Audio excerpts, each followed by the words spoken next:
And joining us from Munich today, our colleague Myrlna Heyerbaek.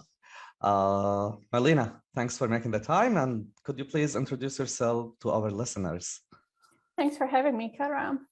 So my name is Myrlna. I'm a legal fellow with SJAC and for, I think, almost 2 years now. And I'm also one of the trial monitors at SJAC. So together with my colleagues, I'm observing criminal trials in Germany that concern crimes committed in the Syrian conflict, and especially those trials that concern crimes committed by affiliates of the Syrian government, because these trials are relatively rare and new at the moment, but especially important to cover the full scale of atrocity crimes. So that's why we're observing them. Yeah, well, thanks for joining us. I'm sure you will have a lot to tell our viewers. You are our first English language speaker. So for this episode, our viewers will go through the subtitle in order to follow this episode. And we are recording this episode on the 17th of May, and we have a session that just ended a while ago. Do we have any updates on what happened today in court? Exactly. I think the session just ended 2 hours ago. Unfortunately, I cannot share that many updates with you guys because the witness is still continuing his testimony, and we don't want to interfere with that, especially because he already expressed that he felt very uncomfortable having to testify over several days and several weeks. So I can tell you that it's the first victim witness. Yeah, it's the first victim witness in this trial, which is, I think, very exciting because for the previous 11 or 12 trial days, the court only dealt with what the defendant had to say about the charges against him and provided personal information. And now they're actually getting to the core of the trial and to the alleged crimes. Okay, and we are expecting that there'll be one more day of testimony by this plaintiff. At least one more, yeah. Okay, and scheduled for which day? Do we know? Thursday. Thursday. So hopefully after that, in our episode, the 7th of June, on the 7th of June, hopefully we'll bring some updates to our editors. So Myrlna, you're one of multiple court reporters that SJAC, the Syrian Center for Justice and Accountability, have covered the trials under the umbrella of universal jurisdiction. You've covered the trial in Koblenz in its entirety. So how this trial in Frankfurt has been different so far from your experience in Koblenz? Well, I think first of all, it's the place. It's very different. So in Koblenz, we had like this really picturesque town and also a relatively, let's say, small court with, I would also say, a bit less experience with international crimes and international cases than the court in Frankfurt. So that's certainly a difference. And then, of course, the interest in the trial in Koblenz was huge due to it being the first case of former Syrian government affiliates who had to stand trial.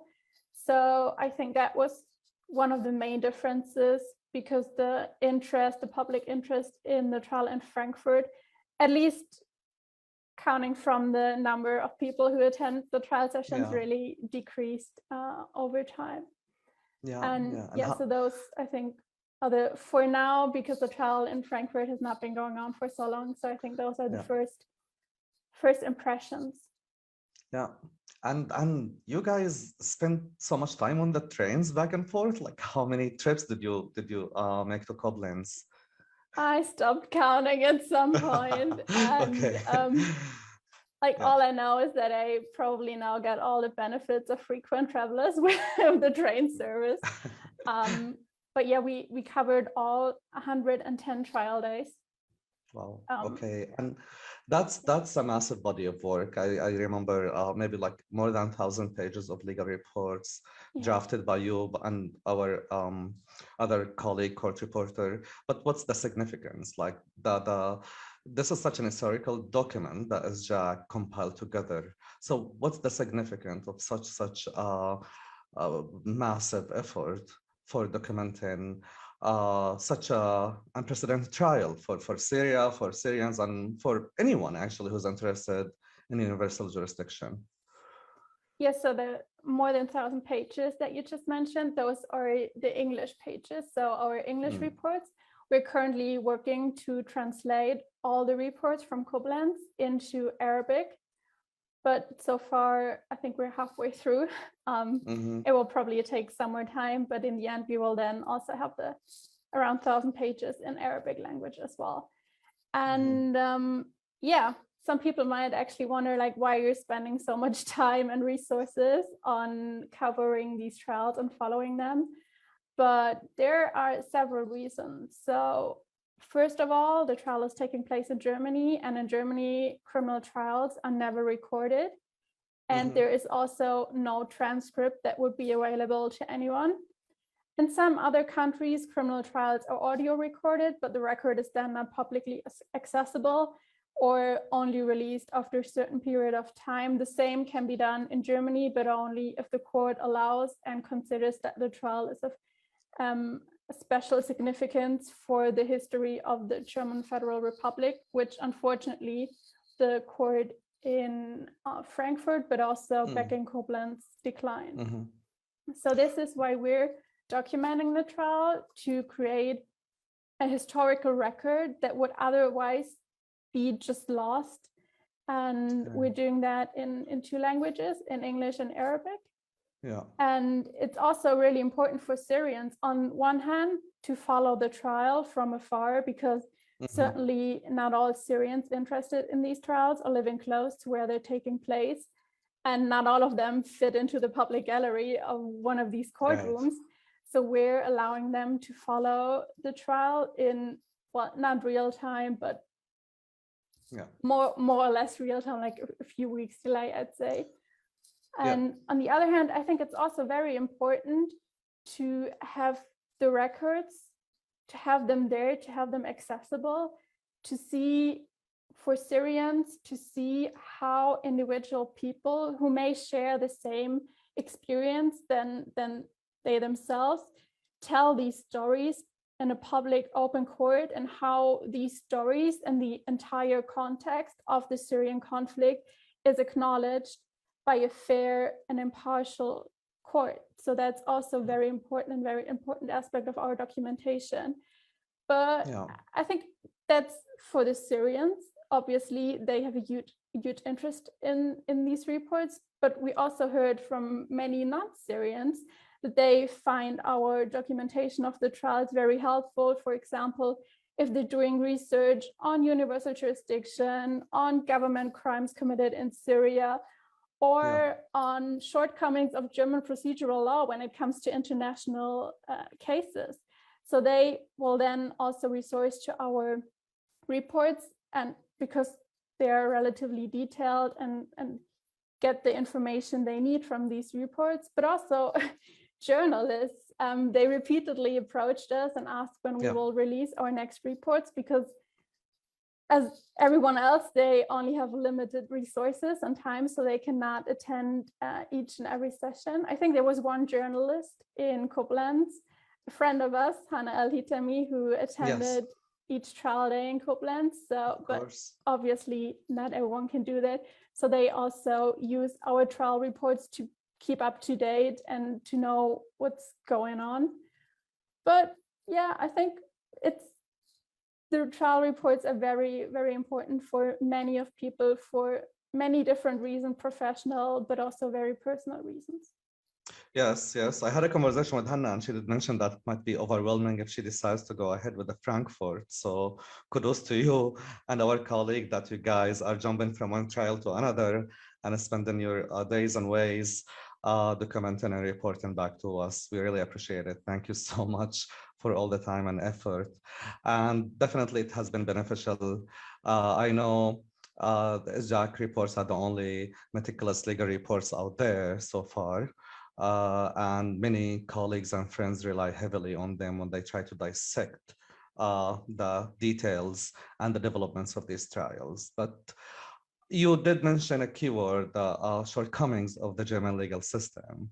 And And I see one of the shortcomings is that these trials are not being recorded for the public interest. But that is within the German state. But like now the public interest is actually without borders, because we have Syrians in diaspora, we have Syrians in Iraq, we have Syrians in Syria, we have Syrians in Jordan, and so on and so forth. So I know it might be a bit unorthodox, but like, why did the German not really took on their part to the effort to try to make this trial accessible to Syrians who are concerned and interested overseas? Would this be too much to ask? Well, yes and no. I think the current legal system is, when it comes to recordings, as you said, it's very narrow, and so the recordings are only allowed, as I said, if the court agrees and if the court considers these trials to be of significant importance for Germany. So that's, and then the courts have discretion on how to interpret that. There's been an entire discussion about the issue of having trials recorded, criminal trials recorded in Germany, and a discussion that's been going on for decades, I think. And the new government also proposed that they will introduce a law, but that provides that criminal trials will in the future be at least audio recorded. But so far there has not been any development. So for the Koblenz trial, the Frankfurt trial, and I think a few other trials that are coming along, this is not applicable.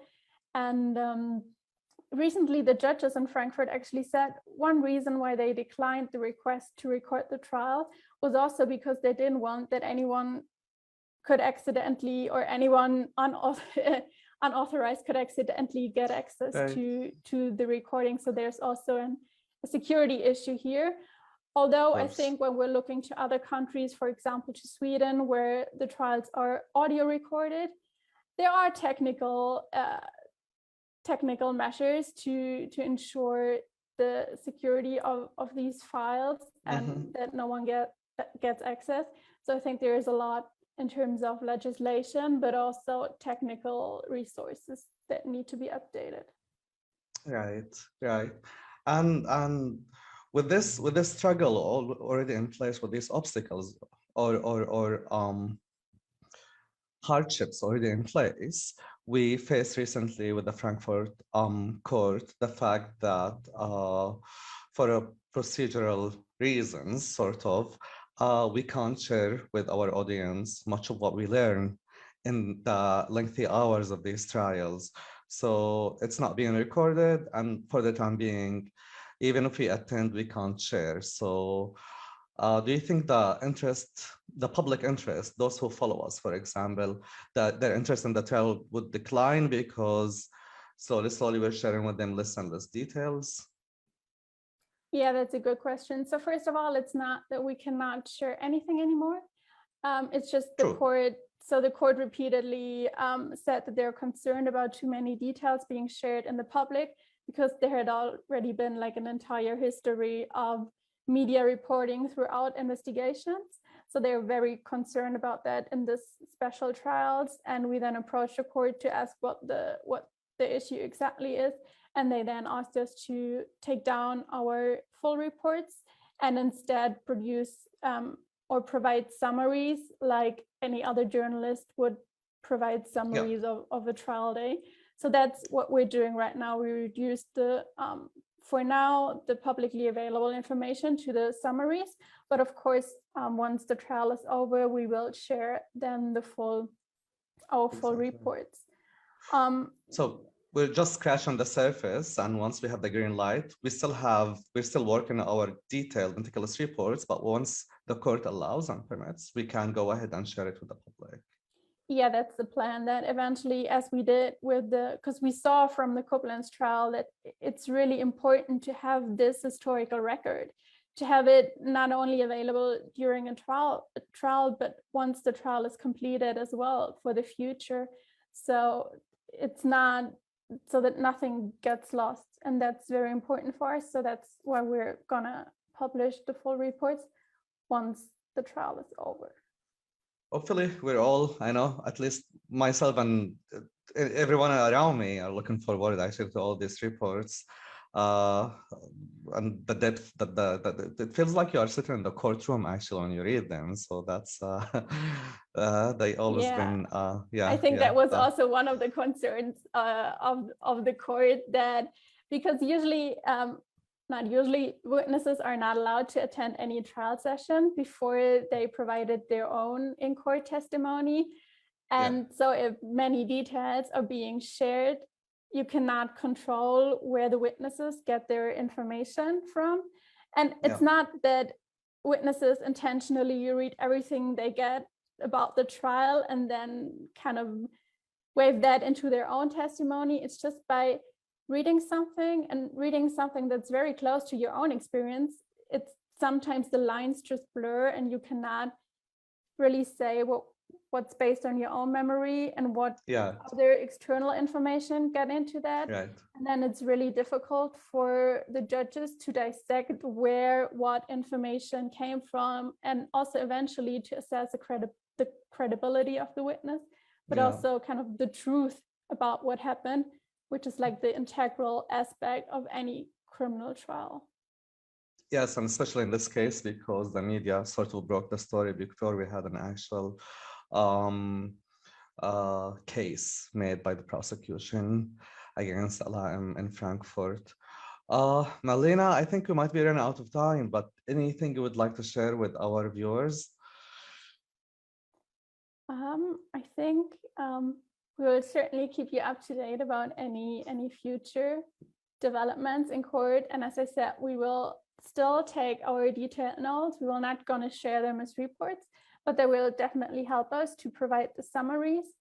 And our summaries in terms of content and format and style are like just that what any other journalists and media representatives are doing. But SCHEC still remains the only media outlet or the only organization who's really attending every trial day.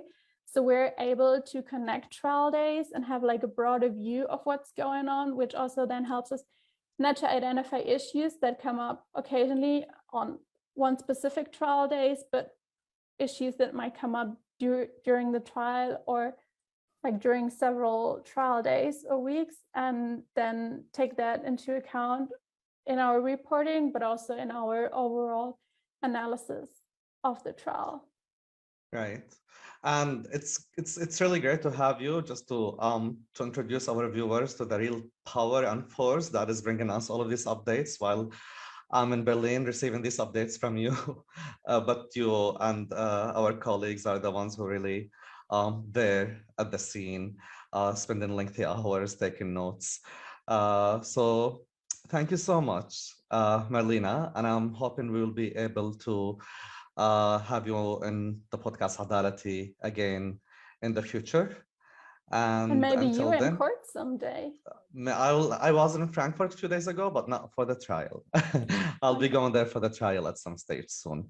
Thank you so much. I just want to remind our viewers that this interview is being recorded on 17th of May, and that's why we won't be able to have a live Q&A with Mيrlna, and we won't be able to broadcast via Clubhouse. And our next episode would be on the 7th of June.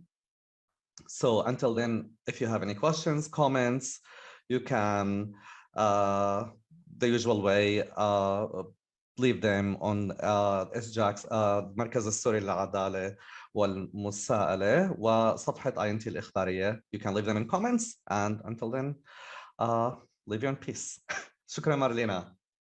Thank you for having me, Karam. Of course.